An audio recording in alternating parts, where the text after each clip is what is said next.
सोलापुरामध्ये नवपरिवर्तन घेऊन मी माझे सोलापूर, मी सोलापूर, माझे सोलापूर ही परिवर्तनाची लाट, परिवर्तनाची पहाट या ठिकाणी उडवली याचे साक्षीदार आपण आहोत। ज्यावेळेस छत्रपती शिवाजी महाराजांनी रायरेश्वराच्या मंदिरामध्ये स्वराज्याची शपथ घेतली होती त्यावेळेस सुद्धा मुठभर मावळे होते, परंतु त्याच मुठभर मावळ्यांनी हे स्वराज्य उभं केलं आणि अशा प्रकारचं एक नवा विचार घेऊन या सोलापूरसाठी मी काय करू शकतो हिरिरीने आपण विचार केला पाहिजे।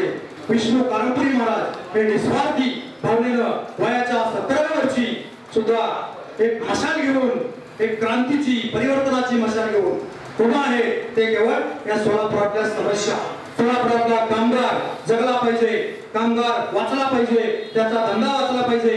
आज पुणे, मुंबई, हैदराबाद या ठिकाणी सोलापुरातले तरुण का जातात याचे एकमेव कारण हाताला काम नाही।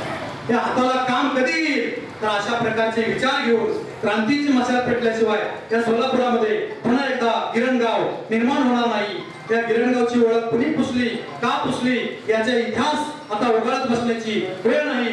नवीन विचार घेऊन आपण पुढे गेलं पाहिजे आणि तो विचार आपल्याला विष्णू कारंपुरी महाराज यांनी या परिवर्तन समितीच्या माध्यमातून दिलेला आहे आणि भारत मातेला साक्षी ठेवून दिलेला विचार हा सत्य आणि सत्यासाठी आपण प्रत्येकाने तन मन धनाने या समितीमध्ये काम करावं। मग आकाश सरांनी सांगितलेलं आहे ज्याला जे मीडियाचे आहेत त्यांनी बातमीचं काम करावं, ज्याच्याकडे आर्थिक आहे आर्थिकचं काम करावं, ज्याच्याकडे जे आहे या ईश्वरानं प्रत्येकाला जन्माला घालताना प्रत्येकाकडे काही ना काही गुण दिलाय आणि तो गुण घेऊन आपण या समितीमध्ये काम करावं अशा प्रकारची इच्छा व्यक्त करतो। विष्णू कारंपुरी महाराज यांना मी सुद्धा 20 वर्षापासून ओळखतो, पण पेपरच्या माध्यमातून, पण गेल्या 10-5 वर्षापासून अगदी त्यांना जवळ ओळखतो की त्यांची एकच तळमळ असते की कामगार जगला पाहिजे, समाजातला गोरगरीब जगला पाहिजे। संत तुकारामांनी स्पष्ट सांगितलं, अभंग आहे जे का रंजले गांजले त्यासी म्हणे जो आपले देव तेथे ओळखावा साधू तोची जाणावा। जनसेवा हीच ईश्वर सेवा।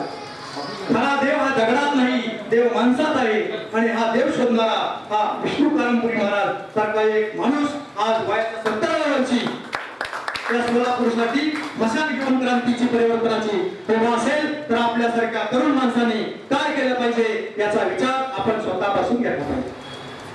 खऱ्या अर्थाने एक दिवस जरी मी महाराजांना फोन नाही केला तरी मला सुद्धा चुकल्यासारखं वाटतंय।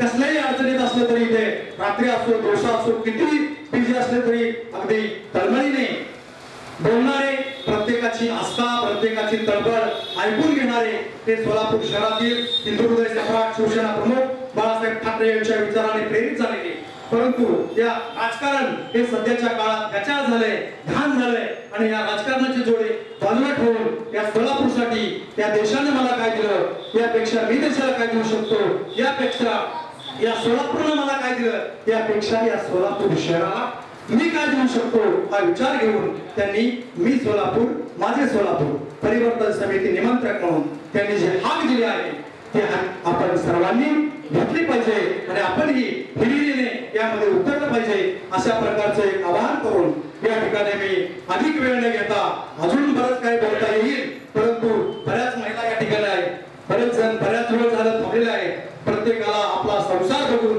समाजसेवेचं वृत्त हाती घ्यायचं असतं आणि त्यामुळे प्रत्येकाला या ठिकाणी माझे 2 शब्द मला सांगण्याची संधी मिळाली।